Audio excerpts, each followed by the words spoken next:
लड़ पाएंगे आप? सिस्टम उनका, पुलिस उनकी, इलेक्शन कमीशन उनका, बैठने वाला अधिकारी उनका। मतलब राहुल गांधी विकल्प हैं मोदी जी के? अरे भैया, विकल्प नहीं है, वो अगले प्रधानमंत्री हैं। अगर उन्हें भारतीय होना है तो उन्हें जो है ना बीजेपी का मेंबरशिप कार्ड बनाना।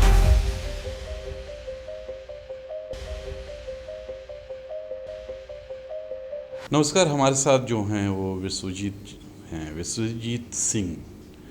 आप कांग्रेस के युवा नेता हैं और बहुत अच्छी राजनीति करते हैं और जानते हैं, कह सकते हैं स्वस्थ राजनीति करते हैं। नमस्कार। नमस्कार।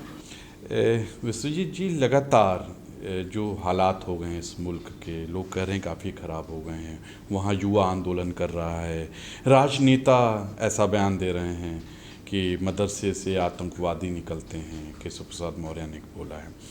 ये राजनीति या ये मुल्क कहाँ जा रहा है? दरअसल ये मुल्क सही रास्ते पे है।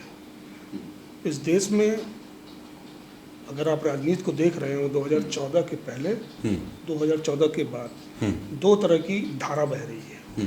2014 पहले की धारा क्या थी? जिसमें सबकी बात होती थी। किसी समाज को, किसी धर्म को, उसके धार्मिकता पर गाली नहीं दी जाती थी। एक वो दौर हम लोगों ने देखा है। एक आज का दौर है कि सिर्फ मुसलमान होना ही उसके नाम में मुसलमान लगा है, मतलब वो अपराधी है, वो सेकंड क्लास सिटीजन है। चूँकि ऐसा है नहीं। इस देश का संविधान उन्हें क्या देता है? हमारे और आपके बराबरी का हक देता है। केशव प्रसाद मौर्य जी जिस खेप से आते हैं, दरअसल वो खुद एक क्रिमिनल है। और इस देश में आप जब डाटा देखेंगे तो पता चलेगा कि संसद में बैठा 60% जो है माननीय लोग, वो आपराधिक नहीं, गंभीर आपराधिक मामलों में है। आपका क्या सोच है कि क्या मदरसे से आतंकवाद नहीं पनप रहा है? ये एक तरह का जैसे भ्रम फैलाया जाता है समाज में। जैसे आप कहा जाता है ना कि हिंदुओं को डराया जाएगा कि मुसलमान आपके संसाधनों पे कब्जा कर रहा है। ये वही डर है जिसको दूसरी भाषा में बोलते हैं लोग। मदरसे में क्या पढ़ाया जाता है? आप गए हैं? नहीं, मैं जा नहीं पाया हूँ। मैंने सुना है कि वो जब मैं जाता हूँ रास्ते से, मुझे मदरसा दिखा है, वो कुछ उर्दू में अपना। देखिए, जब आप वहाँ जाएंगे तो उनकी अपनी एक शिक्षा पद्धति है। क्यों? सरस्वती शिशु मंदिर में क्या पढ़ाया जाता है? सरस्वती शिशु मंदिर जो आरएसएस का ऑर्गेनाइजेशन है, तो वो दूसरा पक्ष ये कहे कि वहाँ भी आतंकवादी बनाए जा रहे हैं। ऐसा है नहीं। विद्यालय में जो बच्चे जाते हैं वो अपने किसी विषय का ज्ञान लेकर ही आते हैं। आतंकवादी तो नेता और सिस्टम बनाता है ना उन्हें। माँ की पेट के बच्चे से कोई पैदा होकर के आतंकवादी तो आता नहीं है। पैदा हुआ और AK-47 लेकर पैदा हुआ, ऐसा तो नहीं है ना। ये समाज, सिस्टम मिलकर उसका अपराधीकरण करता है। और नेता, इस देश के जो नेता है, दरअसल किसी व्यक्ति की गरिमा में उनको 2 मिनट का यकीन नहीं, और खासकर राइट विंग वालों को। अच्छा, कुछ लोगों ने कहा कि ये वोट बैंक के लिए बीजेपी ऐसी राजनीति करती है। हाँ, यही सच्चाई यही है कि सिर्फ उन्हें चुनाव जीतने के लिए, चूंकि देखिए है क्या कि ये देश मेजोरिटेरियन पॉलिटिक्स से चलता है, और मेजॉरिटी में कौन है? हिंदू हैं। तो हिंदुओं को कैसे खुश रखा जाए, कैसे उनसे वोट पा लिया जाए, वो तरीका है। अच्छा, आप किसी को ये लगता है कि संघ इनका जो पैतृक संगठन है आरएसएस, हाँ, उनको अगर लगता है कि संघ की राजनीति हिंदुत्ववादी की, तो वो भ्रम है। संघ की जो आरएसएस है, उसकी राजनीति दरअसल मेजोरिटेरियन पॉलिटिक्स की है। वो मणिपुर में जब जाता है तो गाय मांस खाने को कोई दिक्कत नहीं है। किरेन रिजिजू बोले ना जी कि हम गैया खाते हैं। अभी असम का मुख्यमंत्री बोला ना कि अरे गाय खाओ, घर में खाओ। बंगाल में खा रहे थे ना माछ, मंगलवार के दिन माछ खा रहे थे। हमारा आप शायद जो उत्तर पट्टी में लोग रहते हैं नहीं खा पाएंगे, लेकिन आप मंगलवार को माछ खा रहे हैं, वो सबसे बड़ा अधर्मी है हमारे हिसाब से। मैं सब लोगों का सोचना, मैं नहीं मानता हूँ। ठीक है, आपको जब दिल करे, जो दिल करे खाइए ना, क्या दिक्कत क्या है? संविधान या मतलब आपका कहना है कि आरएसएस जो है वो भी दिखावा कर रहा है? मेजोरिटेरियन पॉलिटिक्स, उसे पावर में रहना है, और पावर में रहने के लिए जो ठीक लगेगा। आज मुसलमान उसके लिए मोहरा है, कहीं स्टेट में चले जाइए, किसी और स्टेट में उसके लिए दलित मोहरा है, किसी और स्टेट में चले जाइए कोई दूसरा मोहरा। आप उत्तर प्रदेश में आइए, इनके लिए मोहरा मुसलमान और यादव है। आप जैसे ही मुसलमान और यादव बताएंगे, आप पर ठप्पा दूसरे टाइप का लगा दिया जाएगा। आप महसूस करते हैं, आप पूछिए ना कि भाई समाज में जैसे आप किसी संघीय विचारधारा के व्यक्ति, सामंती विचारधारा के व्यक्ति से बात करेंगे आप, तो वो तुरंत क्या बोलता है? यादव को बोलेगा यदमुल्ला, बोलता है कि नहीं बोलता? क्यों बोलता? उसे ये स्टीरियोटाइप बनाने का चक्कर क्यों पड़ता है? उसे लेबलिंग करनी है, उसे उस वर्ग को खुश रखना है जो उसे वोट करता है। लेकिन ये भ्रम टूट गया है,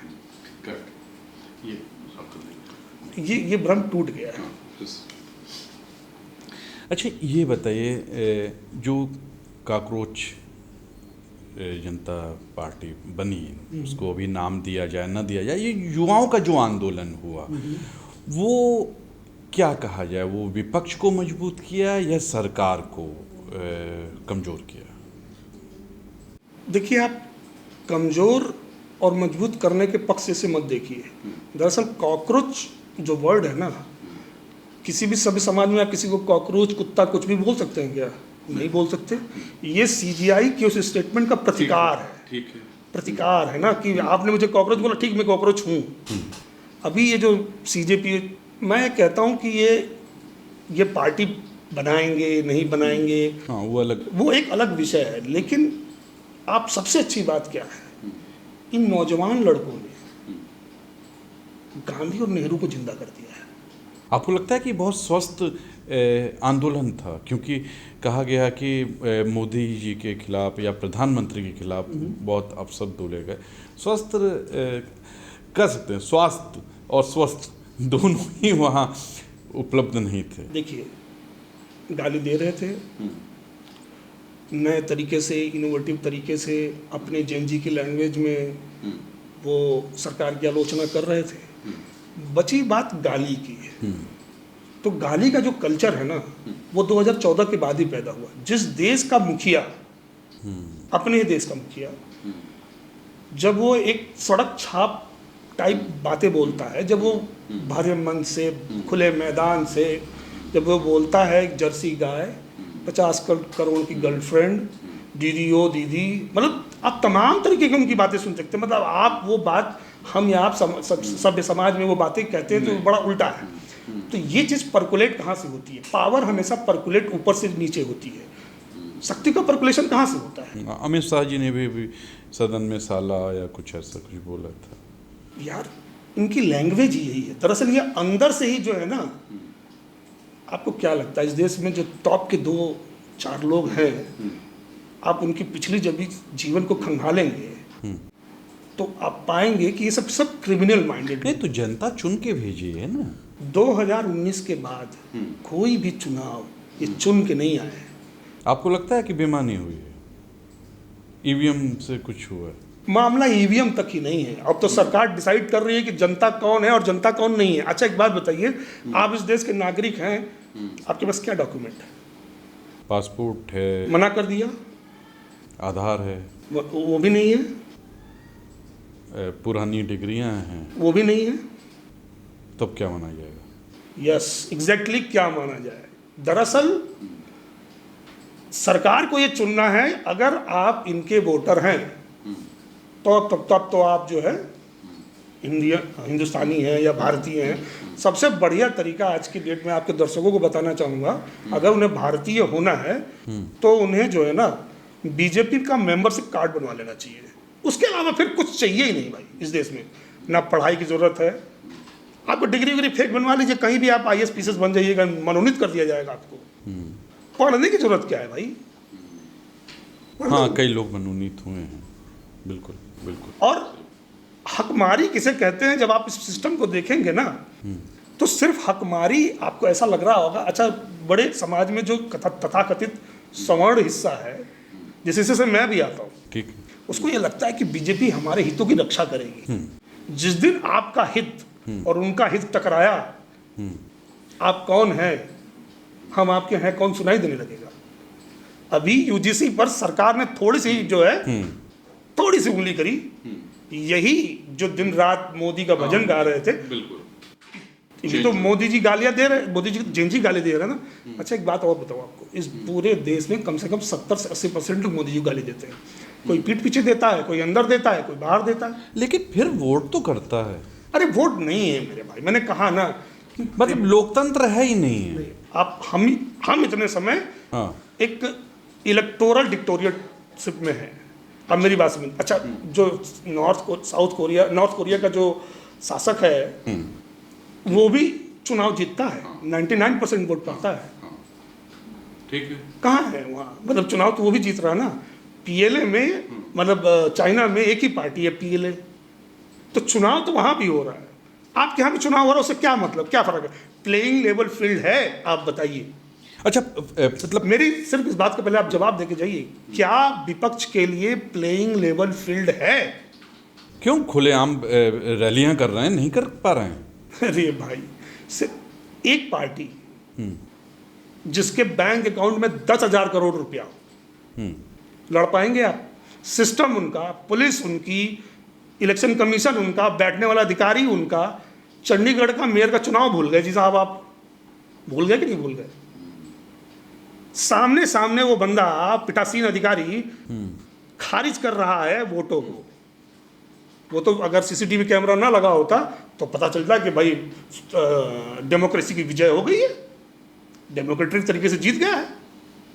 तो क्या महाराष्ट्र में व्यस्त जनता जितना व्यस्त ही तो वोट देता है, तो एक्स नंबर ऑफ व्यस्त जो थे उसमें वोट करने वाले x+1 हो गए, मतलब जितने हैं उससे ज़्यादा वोट आ गया।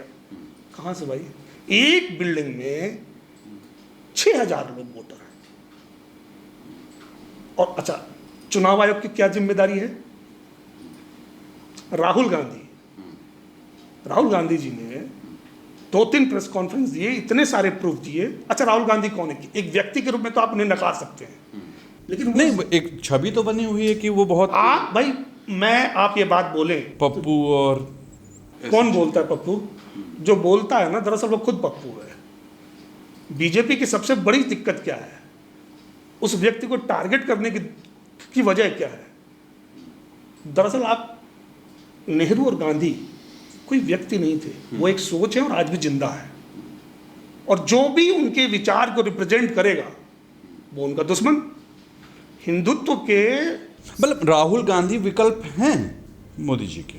अरे भैया विकल्प नहीं है, वो अगले प्रधानमंत्री हैं और यही जनता अपने सर माथे पे चढ़ा के उस व्यक्ति को प्रधानमंत्री बनाएगी। और आप इसे लिख कर ले लीजिए आपसे। और राहुल गांधी को गाली देने की जरूरत क्यों है? उसे हमेशा क्रिटिसाइज करने की जरूरत क्यों पड़ती है? ताकि समाज में, अच्छा वो जितना क्रिटिसाइज कर रहे हैं, अब तो पब्लिक देख रही है ना, आप खुद ही देख रहे होंगे लोगों में चेंज। पहले जहां 10 लोग के जो कमेंट आते थे, 9 या 8 नेगेटिव थे उनके बारे में, आज अगर 10 लोग कमेंट करते हैं तो 9 पॉजिटिव हैं। और कोई एक अगर उसी कमेंट में किसी ने उनको नेगेटिव कमेंट कर दिया है तो उसको 1000 गालियां पड़ जाएंगी कि तुम बोले कैसे। नहीं, वो तो आईटी सेल मजबूत हुआ ना कांग्रेस का। कांग्रेस के पास आईटी सेल नहीं है, ना पैसा है। कांग्रेस के पास पैसे नहीं है। अच्छा चलिए इसी भी बात करते हैं। बीजेपी के पास इतने पैसे कहाँ से आ गए फिर? चंदा चोरी, इलेक्टोरल बॉन्ड, और सबसे ज़्यादा सच बताऊँ आपको, इस देश में सबसे ज़्यादा निराश किसने किया है? जुडिशरी ने किया है। जिम्मेदारी थी। वो कैसे दब गया? कानून कैसे दब गया? कानून कैसे दब गया? कानून कौन चला रहा है? उस कुर्सी में बैठा हुआ व्यक्ति ना, उस कुर्सी पर बैठे वाले व्यक्ति की जब रीढ़ में ताकत नहीं है तो कहीं भी लेट जाएगा। थोड़ा सा दम लगा, वो लेट गए, सब लेट गए। चंद्रचूड़ साहब के जब आप पूरे जो सीजीआई थे, जब तक उनका कैरियर देखेंगे, एक से एक विवादित उनके वो हैं आदेश। और उसके बाद खुलेआम वो मंचों से बोल भी रहे हैं। आप कभी सुने थे 2014 के पहले कोई जज राज्यसभा गया? नहीं, याद नहीं। नहीं है। याद कैसे होगा? जब होगा हिस्ट्री में तब याद होगा ना आपको। हिस्ट्री में था ही नहीं। आज की डेट में हर जज आतुर है कि गुड बुक में आ जाए साहब के। और अच्छा, मुझे ये नहीं समझ में आता, आप जो जज हैं या जो भी पैसे वाले लोग हैं, उनकी मजबूरी क्या है कि जो है उसे बचाना है? क्या गलत तरीके से कमाया है?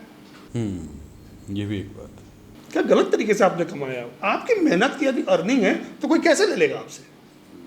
अगर आपने गलत तरीके से कमाया तभी आप झुक रहे हैं।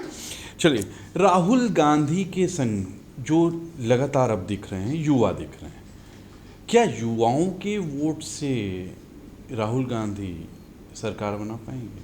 क्योंकि बाकी तो नरेंद्र मोदी के पाले में दिखते हैं लोग, सीनियर सिटीजन, बाकी लोग। इस देश के 60 साल के बुड्ढों ने बर्बाद किया है। वही जो कांग्रेस के समय नौकरी पाए, मस्त मौला ज़िंदगी जिए, वो हमारे गार्जियन हो या आपके गार्जियन हो, उन्होंने इस देश को, अच्छा उनकी दिक्कत क्या है? अगर मीडिया काम क्या है, अपने नागरिकों को सही इंफॉर्मेशन देना। क्या आज की डेट में आप ये ईमानदारी से कह सकते हैं कि वो ज्ञान जो है, सही इंफॉर्मेशन पब्लिक तक जा रही है? मतलब आपको लगता है कि कहीं ना कहीं मीडिया भी पक्षपात कर रही है, बिक चुकी है ऐसा? यार, बिक जाना, उनको गोदी मीडिया कहना या पालतू मीडिया कहना, इन बातों की भी बेइज्जती है। ये सब उससे भी नीचे गिर चुके हैं। गिरने की कोई सीमा हो। आप जब ऑपरेशन सिंदूर हुआ, मैं टीवी नहीं देखता, मैं 2019 के बाद से। कई लोग ऐसे हैं, हमारे संपादक हैं, हमारे जो चैनल हेड हैं, वो भी नहीं देखते, टीवी नहीं देखता। मैं भी नहीं देख पाता, चूंकि वो सोशल मीडिया के थ्रू आप तक वो पिक्चर्स आती हैं, इस्लामाबाद पे कब्जा हो गया, असीर मुनीर मारा गया, पता नहीं क्या क्या चल रहा था। ये आप अपने देश के लोगों को क्या इंफॉर्मेशन प्रोवाइड करा रहे हैं? खुली झूठ थी कि नहीं, आप मुझे बताइए। इससे ज़्यादा आपको क्या चाहिए? इससे ज़्यादा नंगापना आप कहीं देखेंगे? अच्छा, आपको और बात बताएं, इनको सब गर्व भी होता है। हम 177 देशों में फ्रीडम इंडेक्स में हम खुद ही 120वें 25वें पहुंच गए। बहुत नीचे। आप बताइए क्या है फ्रीडम का?